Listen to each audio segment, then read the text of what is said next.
1 du chapitre 8. Alors, maintenant, qu'est-ce qu'il faut comprendre sur condamnation? Un élément à comprendre sur le mot condamnation, c'est que la condamnation est utilisée exclusivement, si vous voulez, point 1, la condamnation est utilisée exclusivement dans les affaires juridiques. On est ensemble?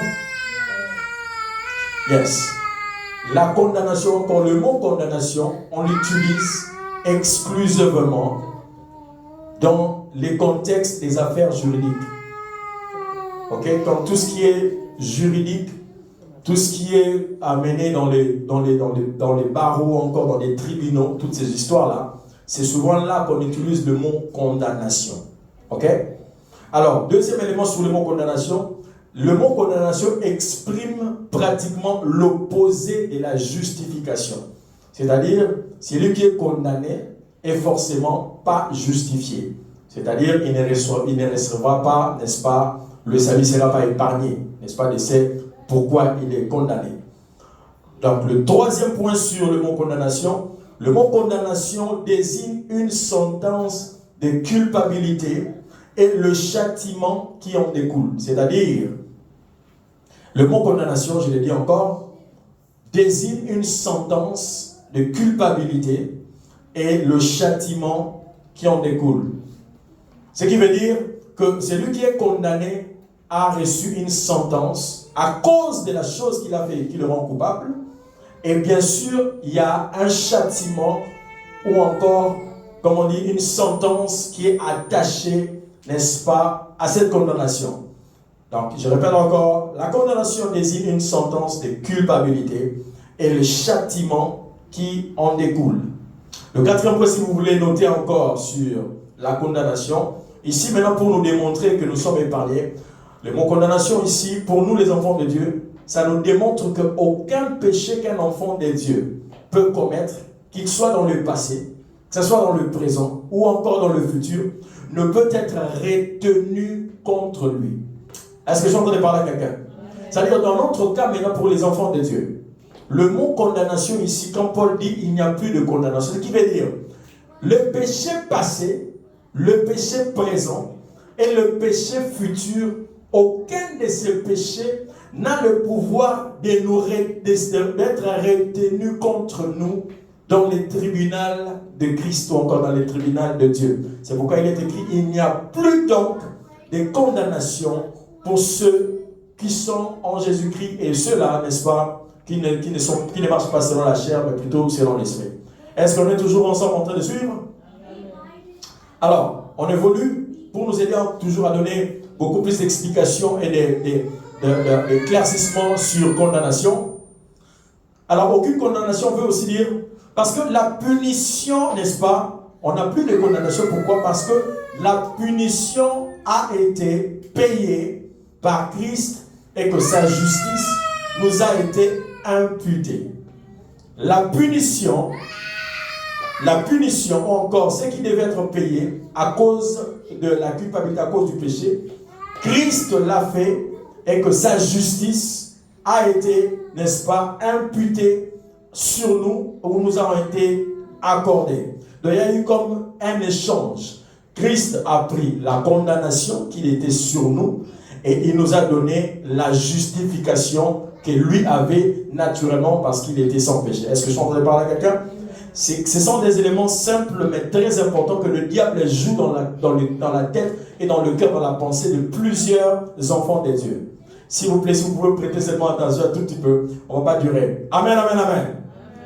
Alors, comme je l'ai dit, nous n'avons plus de condamnation parce que la punition a été déjà payée par Christ et que sa justice a été imputée. Donc, en échange de la condamnation, nous recevons la justification de la part de Jésus. Et l'autre point, c'est qu'on a eu à faire un échange de vie. Lui qui était juste, il nous a donné sa justice. Et nous qui étions condamnés, nous lui avions donné notre condamnation. On est toujours ensemble?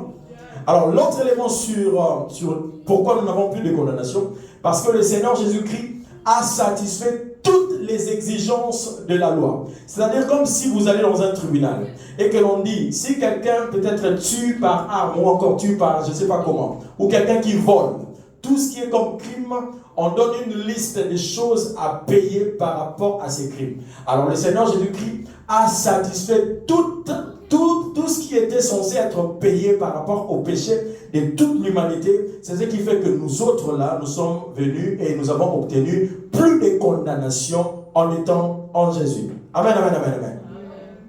On est toujours ensemble.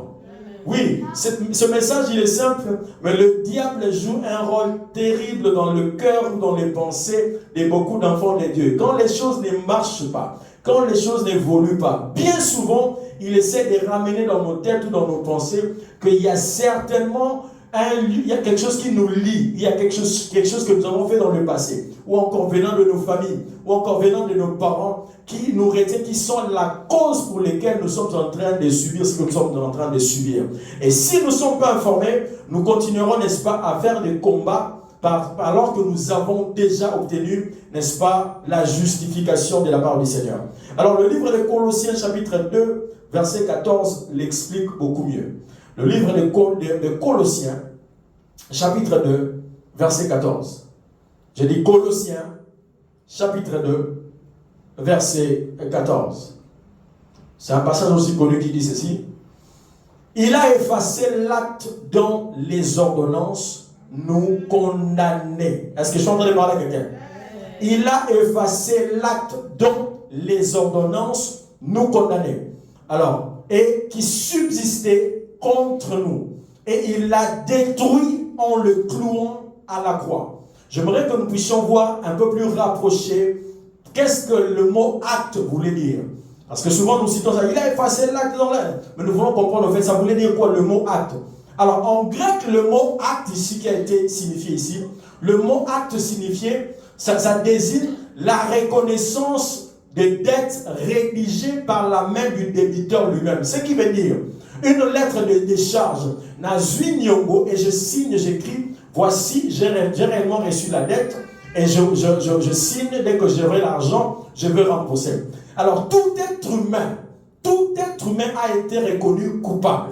Alors, le mot acte veut dire, devant Dieu, tous les êtres humains ont signé le décharge. En fait, nous tous, nous avons péché contre toi, chacun depuis Adam, par le sang que Adam a transféré à l'enfant qui est venu après lui, jusqu'à ce que c'est descendu jusque chez nous, avant que Jésus ne vienne, tout être humain s'est reconnu coupable et a signé ce qu'on appelle l'acte en grec. Il a signé en reconnaissant que je suis réellement pécheur contre toi. Ou encore, je mérite d'être condamné. Je mérite la punition, je mérite le châtiment, je mérite beaucoup plus que ça, je mérite voire même la mort. Pas seulement la mort physique, mais aussi je mérite la mort éternelle. Vous vous souviendrez quand Dieu a dit à Adam, si tu manges le fruit de cet arbre interdit, tu mourras. Mais vous verrez que quand Adam a mangé le fruit, il n'est pas mort directement. La mort dont il était question, c'était la mort spirituelle. Amen, amen.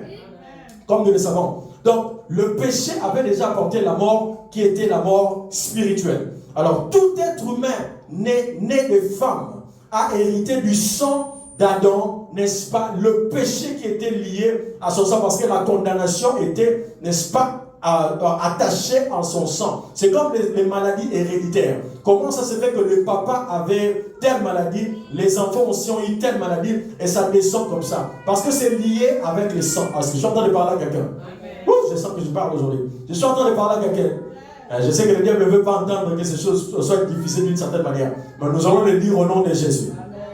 Ce sont des vérités qu'il faut maintenir, il faut toujours répéter en soi-même. Quand tu te sens en difficulté ou que tu te sens plus bas, au plus bas niveau, répète sur toi-même qu'il n'y a plus de condamnation pour tous ceux qui sont en Jésus-Christ.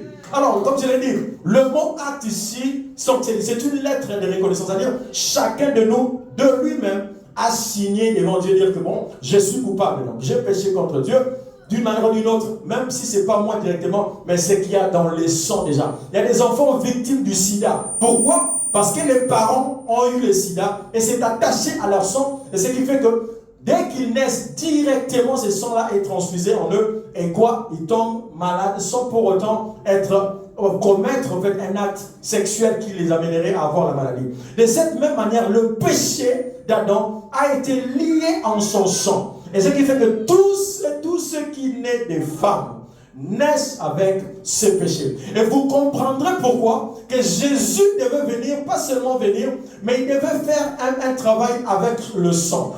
Le sang de Jésus, tellement que c'est un sang divin, ça ne contient aucune substance de péché. Aucune substance de péché. C'est-à-dire, il n'y a même pas ancre de péché. C'est pourquoi Jésus ne devait pas naître d'un homme et d'une femme. Pourquoi? Parce que c'est l'homme qui communique tout ce qui est dans le sang par le sperme. Est-ce que vous savez? Oui, les gens qui ont fait la médecine peuvent l'expliquer. C'est l'homme qui communique tout ce qu'il y a dans le sang au travers de ses spermes.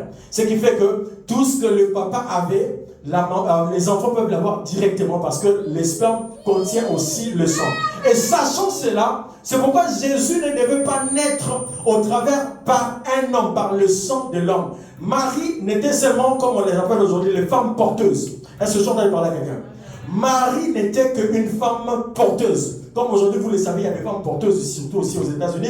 Il y a des stars qui ne veulent pas devenir grosses. Ils prennent une femme, ils les payent. On prend les spermes du mari, on dépose dans les selles de la femme, et la femme ne fait que porter les bébés. Donc Marie n'avait pas communiqué un sang que soit à Jésus. Le sang que Jésus-Christ a amené ou sur son corps, c'était le sang divin, sans tache, sans péché. Est-ce que je suis en train de parler à quelqu'un? C'est pourquoi il a dit, quand il parlait de son sang, il disait, c'est lui qui veut être mon disciple, c'est lui qui veut être mon disciple, qui doit manger ma chair et boire mon sang. Et les gens sont dit, manger ta chair et boire tout ça, tout comme un cannibale. Et les enfants, ils n'avaient pas compris ce qu'il voulait dire. Ils n'avaient pas compris ce qu'il voulait dire. Il voulait dire, comme vous êtes là, le sang qui traverse vos corps, c'est un sang qui est lié au péché déjà. Mais pour avoir la vie éternelle, il faut du nouveau sang. Il faut du nouveau sang. Pour quitter la condamnation et entrer dans la justification, il faut un sang qui est justifié déjà. Est-ce que je suis en train de parler à quelqu'un? Oh, je sens que je parle à quelqu'un aujourd'hui. Même si tu le sens, moi je le sens au nom de Jésus. Je sais que le diable avait vraiment fait un effort pour que ce message ne soit pas diffusé. Parce que c'est un rappel pour certains. Parce que la plupart des cas, quand nous sommes dans notre état le plus bas, ce sont des choses qui nous échappent. Nous oublions que nous ne sommes plus sous la condamnation. Est-ce que je suis en train de parler à quelqu'un?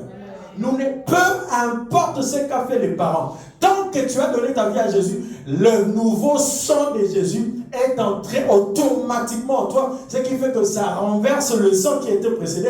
Le sang qui coule en toi a été renversé par le nouveau sang qui est le sang de Jésus. Amen, amen, amen.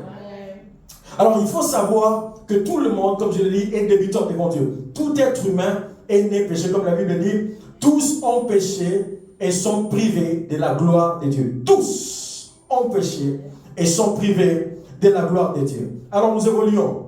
Pourquoi seulement le sang et pas seulement l'acte qui a été effacé? Mais pourquoi il n'a pas seulement effacé, mais qu'il devait le clouer à la croix, comme nous avons lu? Il a effacé l'acte dont les ordonnances nous condamnaient. Il ne s'est pas arrêté là. Mais il les a cloués sur la croix. Il devait le clouer à la croix. On va l'expliquer ici tout à l'heure. La liste des crimes commis par un crucifié était clouée sur la croix au-dessus du condamné pour indiquer les infractions pour lesquelles il était ainsi mis à mort. Je m'explique. La liste de crimes que la personne qu'on crucifiait à l'époque des Romains, on devait les écrire sur une pancarte au-dessus du crucifié pour dire il a fait ceci, il a fait ceci, il a fait ceci. C'est ce qui fait que nous puissions le crucifier. Est-ce que tu es en train de me suivre? Alors, je m'explique. La liste des crimes commis par un crucifié était clouée sur la croix au-dessus du condamné pour indiquer les infractions pour lesquelles il était ainsi mis à mort. Pourtant, dans le cas de Jésus, puisque les Romains n'avaient trouvé aucune raison valable. Est-ce que je suis en train de parler à quelqu'un? Vous connaissez l'histoire de Jésus. Il est passé par Pilate. Il n'y avait pas de raison. Il est allé chez l'autre, c'est quoi? C'est-à-dire, partout il était passé pour qu'on trouve des raisons que les Juifs étaient en train de déclarer qu'il devait mourir. Ils n'ont trouvé aucune raison valable pour crucifier Jésus. Est-ce que je suis en train de parler à quelqu'un? Pourquoi il devait trouver aucune raison valable? Parce qu'en fait, les personnes qui étaient censées mourir, ce n'était pas lui. ceux qui étaient dans la liste de criminels, ceux qui avaient commis des crimes, ceux qui étaient déjà en condamnation devant Dieu, ce n'était pas Jésus. Est-ce que je suis en train de parler à quelqu'un? C'est pourquoi vous verrez que dans le cas de Jésus maintenant, comme il est écrit dans Matthieu 27, verset 37, Matthieu, chapitre 27, verset 37, Matthieu 27, 37, il est dit, pour indiquer le sujet de sa condamnation, ça c'est dans Matthieu 27, 37, on écrivit au-dessus de sa tête, celui-ci est Jésus, le roi des Juifs. Est-ce que ça, c'est un crime? Est-ce que je suis en train de parler à quelqu'un? Ils ont cherché des raisons. Ils n'ont pas tellement trouvé des raisons. Alors tout ce qu'ils ont trouvé comme raison, ils disent, bon, on va les crucifier parce qu'il s'est dit qu'il est le roi des Juifs. Vous savez quoi? Les Juifs, les sacrificateurs, encore les prêtres de l'époque, ils disent, il ne faut pas dire que Jésus est le roi des Juifs. Dites plutôt, Jésus a dit qu'il est le roi des Juifs. Et vous savez ce que celui qui avait écrit a dit, je ne changerai pas ce qui est écrit. C'est là que il a été écrit. Tout ce qui est écrit. Est-ce que je suis en train de parler à quelqu'un aujourd'hui? Ce qui est écrit, j'aimerais dire à quelqu'un, puisqu'il est écrit qu'il n'y a plus de condamnation dans ta vie, ce qui est écrit est déjà écrit. Ce qui est signé est déjà signé. Est-ce que je suis en train de parler à quelqu'un? Aujourd'hui, quelqu'un doit être encouragé. J'aimerais que tu le saches. Dans le cas de Jésus, comme je l'ai dit, il cherchait une raison à écrire sur sa pentacle, sur sa croix. Il n'y avait pas de raison. Et c'est Ésaïe maintenant qui explique c'était vraiment quoi la raison. Donc, Ésaïe 53, verset 5. Ésaïe 53, verset 5. Ésaïe, chapitre 53, verset 5. Maintenant, Ésaïe explique la vraie raison, en fait, que Jésus-Christ, n'est-ce pas, avait été crucifié. C'était que, mais la Bible dit ceci, mais il était blessé pour nos péchés, brisé pour nos iniquités, le châtiment qui nous donne la paix est tombé sur lui. Est-ce qu'on se fait comprendre? Donc les personnes qui étaient censées être sur la croix, c'était toi et moi. Les hommes et les femmes qui devaient mériter la crucifixion, c'était toi et moi, parce que nous avions nous-mêmes signé l'acte des ordonnances qui nous condamnaient. Nous-mêmes, nous avons dit, Seigneur, nous avons péché contre toi. Ou encore, nos pères ont péché contre toi. Ou encore, nous avons le sang qui est déjà rempli de péché en nous. Et Jésus a dit, s'il faut que ça continue comme ça, l'humanité tout entière ira en enfer. C'est pourquoi il est venu. Il est blessé pour nos péchés. Il a été brisé pour nos iniquités. Et le châtiment qui nous donne la paix est tombé sur lui. Amen, amen, amen. C'est pourquoi Paul, c'est servant de tous ces éléments, il dit, et il n'y a plus donc de condamnation pour ceux qui sont en Jésus-Christ. Donc je voudrais qu'aujourd'hui que tu aies ça en tête. Si tu le sais, mais que tu le rappelles encore à ton âme. Parce que quand les choses ne vont pas bien, quand les choses vont mal, la tendance c'est que le diable vient avec des pensées pour chercher à nous rappeler certaines choses que nous avons commises dans le passé, pour chercher à nous rappeler des choses que parfois nos parents, ou ce sont des malédictions, comme on dit ici, des malédictions transgénérationnelles, ou encore des malédictions qui tombent parce qu'il y a eu nos arrière-parents qui ont fait ceci ou cela. Je vous dis, ces sangs-là ne coulent plus dans tes veines dans le nom de Jésus. Tu as été déconnecté de ce sang depuis que Jésus. C'est pourquoi le Seigneur Jésus ne devait pas seulement s'arrêter là. Avant sa mort, il a fait la cérémonie des Saintes Seines. J'aurai le temps par la grâce du Seigneur de parler vraiment du sang de Jésus et de parler de ça en profondeur et en plus de détails. Le Seigneur Jésus a fait la cérémonie du sang. Il a dit, prenez ceci, car ceci est mon sang. Quand il a donné la coupe pour la dernière Sainte Seine. Ceci est mon sang, le sang de la nouvelle alliance. Le sang de Jésus devait être bu, consommé, pour que ça entre dans les veines. Vous verrez que la plupart des cas, si vous lisez les histoires, j'aurai le temps, que le Seigneur me fasse grâce de parler sur le sang. Vous verrez que depuis le début, le sang a toujours eu des significations très très importantes. Le sang a un côté mystérieux, que Dieu et les esprits, que ce soit les esprits démoniaques, connaissent l'importance du sang. Que ce soit les esprits mauvais, ils connaissent l'importance du sang. C'est pourquoi Dieu a interdit strictement aux Israélites de manger tout animal qui consomme le sang. Le corbeau, comment on appelle, les aigles, tous les lions et tous les animaux qui consomment le sang. Si vous lisez dans les Lévitiques, Dieu a interdit strictement aux Israélites de manger tout animal qui consomme le sang. Parce que dans le sang, Il y a beaucoup de choses qui y sont décrites. Donc la vie, comme il est écrit dans Lévitique, la vie de la chair ou la vie de l'être humain est dans le sang. Est-ce que je suis en train de parler à quelqu'un? Donc le seul moyen que Jésus devait communiquer sa vie dans nos vies, c'est que nous devrions boire son sang. Ce n'était pas seulement de mourir et de verser le sang. Non, nous devrions nous maintenant consommer le sang pour que ce sang-là vienne et prenne le contrôle et prenne le dessus sur les sangs des condamnations qui étaient en nous. C'est pourquoi quand il disait, n'est-ce pas, à ce monsieur Nicodème, le docteur juif, il lui disait, il faut que vous naissiez de nouveau. Donc pour entrer dans le royaume de Dieu, il faut naître de nouveau. Il faut avoir un nouveau sang. Est-ce que je suis en train de parler avec elle? Donc il faut venir et prendre le nouveau sang, le sang justifié. C'est pourquoi un enfant de Dieu, même quand tu pêches, je dis bien, même quand tu pêches, quand tu demandes pardon, le pardon est accordé rapidement et beaucoup plus précis. Pourquoi? Parce que le sang déjà en toi crie justice. Ce n'est pas ton sang, c'est le sang qui crie justice. C'est-à-dire, il n'y a plus de condamnation en toi. Donc quand tu pêches, même quand le diable va t'accuser, quand tu dis Seigneur pardonne-moi, direct tu es pardonné. Parce qu'en lui, il retrouve ton sang. Jésus retrouve en toi et en moi son sang en train de couler. Son sang est saint, son sang est juste. Dans son sang, il n'y a pas de condamnation. Donc ce qui fait que toi et moi, sans effort, nous vivons devant Dieu comme des hommes purs, saints, parfaits. Est-ce que je suis en train de parler avec quelqu'un? Il a fait de nous des saints.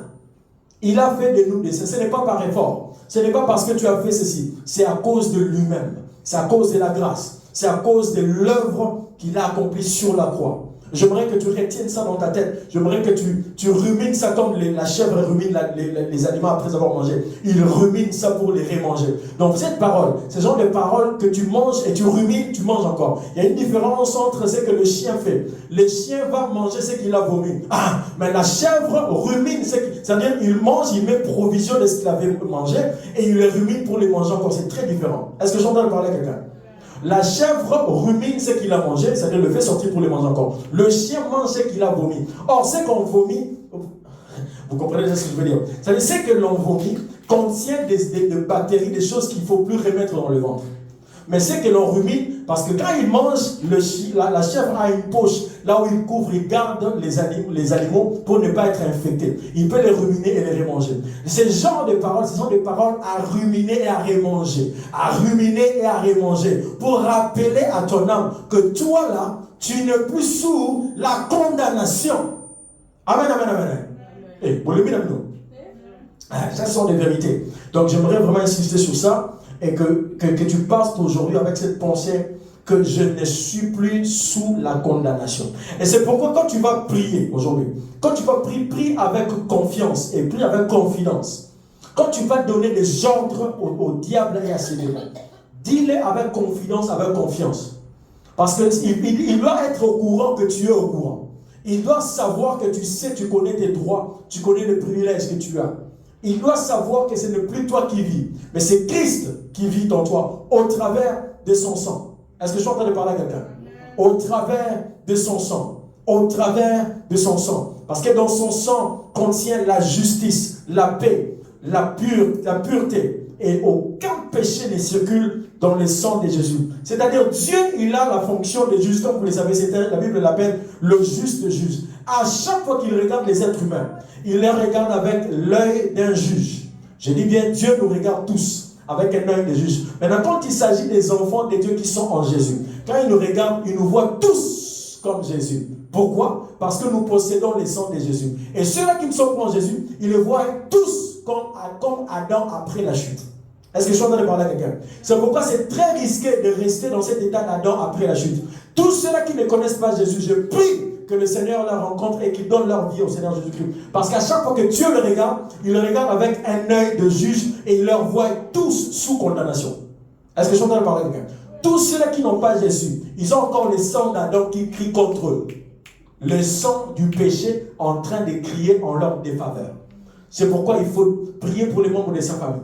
Il faut prier pour ses frères qui sont encore dehors, qui sont encore très loin de Jésus. Il faut prier pour eux. Parce qu'à chaque fois que Dieu le regarde, il le regarde avec les yeux d'un juge et devant lui, ils sont tous condamnés.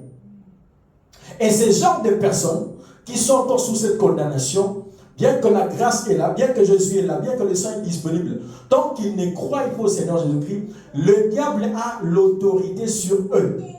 Le diable a les droits devant eux. C'est comme quand nous allons dans la cour et que tu avais commis un crime et que tu avais, je ne sais pas moi, les tickets, tu as les tickets du speed limit ou encore n'importe quoi ce que la personne a fait. Quand vous allez dans la cour, si la personne est reconnue coupable et qu'il n'y a, c'est-à-dire il n'y a aucune évidence qui prouve qu'il n'est pas coupable, cette personne-là ira certainement en prison, spécialement aux États-Unis, pas au Congo. Au Congo, même si on découvre vraiment que c'est toi qui avais volé les 60 millions, c'est vraiment on peut encore trouver des raisons pour que tu sois libéré. Mais ici aux États-Unis, comme vous le savez, bien que mon ami Donald Trump, après les crimes qu'on a trouvés, il va toujours être voté comme président des États-Unis, ça c'est entre parenthèses, mais logiquement, quand on trouve en toi toutes les évidences des crimes, tu iras certainement subir la sentence qu'il faut. Est-ce que j'entends parler à quelqu'un? Alors, devant Dieu est comme dans une cour. Dieu est comme dans une cour. Tous ceux-là qui ont encore les sangs d'Adam, qui n'ont pas donné leur vie à Jésus, devant Dieu, ils sont tous des condamnés. Et ils attendent la mort éternelle. Ces genres de personnes, les diables, elles en essaient quoi. Comme a dit ma femme par rapport à une sœur, il dit une fois, ma femme a dit, yo ça la trampoline venant, donc il m'a demandé parce qu'il y a des gens, ce genre de parole à quelqu'un. Il ne faut pas être trampoline avec des démons. Il faut que les démons, quand tu vas vers eux, ils vont dire, hey, oh, ça condamné, toi, ça justifié. Est-ce que je parle à quelqu'un? Ils ne peuvent pas venir s'amuser dans ta vie n'importe comment. Ils n'ont pas. Ils peuvent essayer, mais ils ne réussiront pas. Je suis en train de parler à quelqu'un. Ils peuvent venir tenter de voir comment est-ce que. Tu sais ce que les démons font? Pour avoir un enfant de Dieu, ils te poussent d'abord à pécher. Ce qui veut dire, ils te poussent ils te poussent à perdre pendant un moment ton état de justice, ton état de justifié. Ils te poussent à le perdre momentanément. Est-ce que je suis en train de parler à quelqu'un? Parce qu'à chaque fois que nous péchons, et c'est comme si nous remettons encore Christ sur la croix, comme il est écrit dans l'Hébreu. À chaque fois que nous péchons, nous nous mettons nous-mêmes en position d'ennemis devant Dieu. Nous nous mettons en position de condamnés. Et sur le coup, quand nous ne demandons pas pardon, quand nous ne nous repentissons pas, quand nous ne confessons pas les péchés, nous sommes en ce moment-là victimes et que le diable a raison en ce moment-là de faire des choses qu'il peut faire contre nos vies et ça peut nous atteindre. Est-ce que je suis en train de parler à quelqu'un? C'est pourquoi il est strictement recommandé aux enfants de Dieu de ne pas vivre la vie de péché.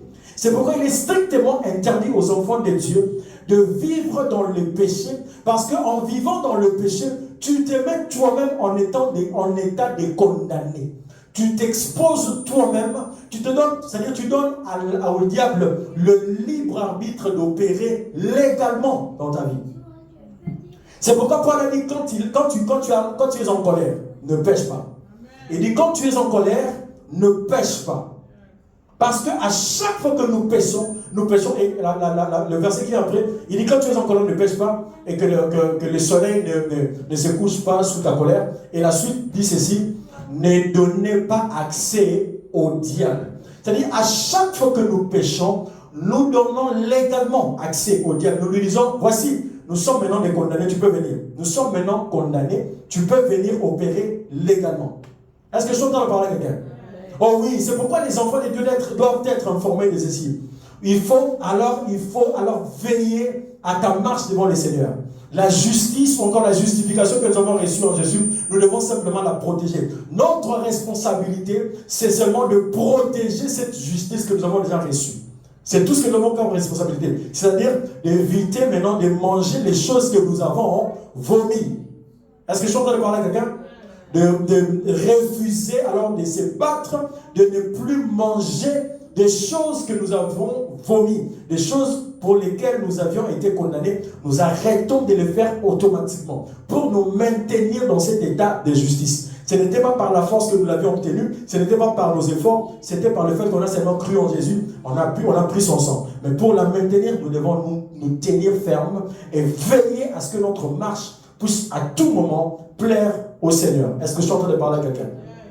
N'attendez pas battre le lit. N'attendez pas battre le lot. Tout ce que je dis ici, ça porte la vie. Est-ce que je suis en train de parler à quelqu'un? Donc si tu rentres aujourd'hui, alors que comme je l'ai dit, on va prier, tu vas prier avec audace. Mais si tu reconnais en toi un péché, quelque chose que tu reconnais, un péché, d'une manière ou d'une autre, parce que la Bible dit, nous branchons tous de plusieurs manières. Si tu reconnais que tu as commis quelque chose de mal au devant du Seigneur, pour une raison ou pour une autre, je te prie maintenant de prendre ton temps et de confesser ce péché devant le Seigneur. De prendre encore le temps de te repentir. Se repentir comme on a expliqué l'autre fois ici, c'est-à-dire c'est de prendre la décision de se détourner, de ne plus aller dans la même direction qu'avant, de ne plus faire les choses que Dieu a interdites. Tu peux lui dire, Seigneur, pardonne-moi.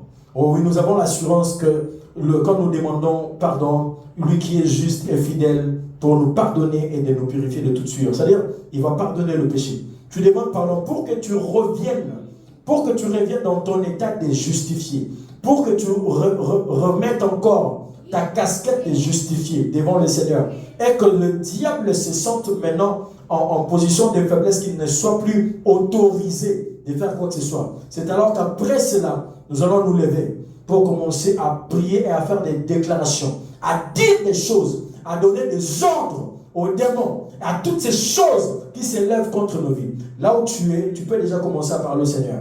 Tu peux parler au Seigneur. Si tu reconnais un péché, tu reconnais un acte que tu te rappelles, que le Seigneur t'a interdit, quelque chose que le Seigneur ne veut pas que tu fasses, tu peux lui demander pardon.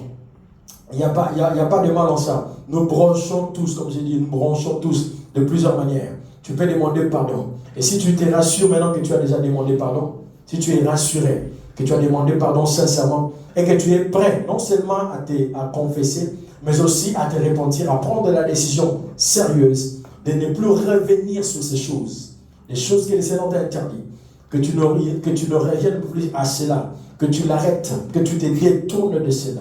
Si tu es conscient et que tu es prêt à prendre cette décision, là où tu es maintenant, tu peux te lever. Tu peux te lever maintenant là où tu es. Si tu es sûr maintenant que tu as confessé le péché et que tu es maintenant préparé à prendre des décisions sévères, et maintenant tu penses que tu peux te lever et faire des déclarations sur ta propre vie, sur ta famille, sur tes frères et sœurs. Oui, en position de quelqu'un qui est justifié, en position de quelqu'un qui n'est plus sous la condamnation, en position de quelqu'un qui n'est plus sous une forme de condamnation. Tu peux te lever là où tu es maintenant. Tu peux te lever là où tu es maintenant. Et maintenant tu commences à faire des déclarations. Fais des déclarations. Tu peux dire les choses que tu veux voir arriver dans la Bible. Tu peux maintenant appeler à l'existence des choses qui n'existent pas encore dans ta vie. Tu peux les appeler à l'existence. Tu peux déclarer la victoire. Tu peux déclarer la réussite. Tu peux déclarer la prospérité. Tu peux déclarer la percée. Tu peux déclarer maintenant des choses que le Seigneur te met à cœur. Vas-y, lève-toi et commence à prier. Prie. Sambela.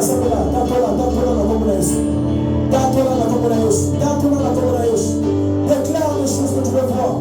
Déclare les choses que tu veux voir. Déclare que tu es la tête et tu n'es pas la queue. Déclare que tu ne mourras pas, tu vivras. Déclare que tu ne mourras pas et tu vivras. Déclare que tu ne mourras pas et tu vivras.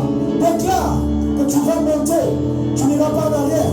Déclare que tu vas avancer. Déclare que tu vas atteindre tes objectifs. Déclare que tu verras la gloire de Dieu. Déclare que tu verras la main de Dieu. Déclare que tu vivras la guérison de Dieu. Déclare que tu vivras la prospérité de Dieu. Samela. Dans la souveraineté, déclare ça sur ta famille. Déclare ça sur tes frères. Déclare ça sur tes soeurs.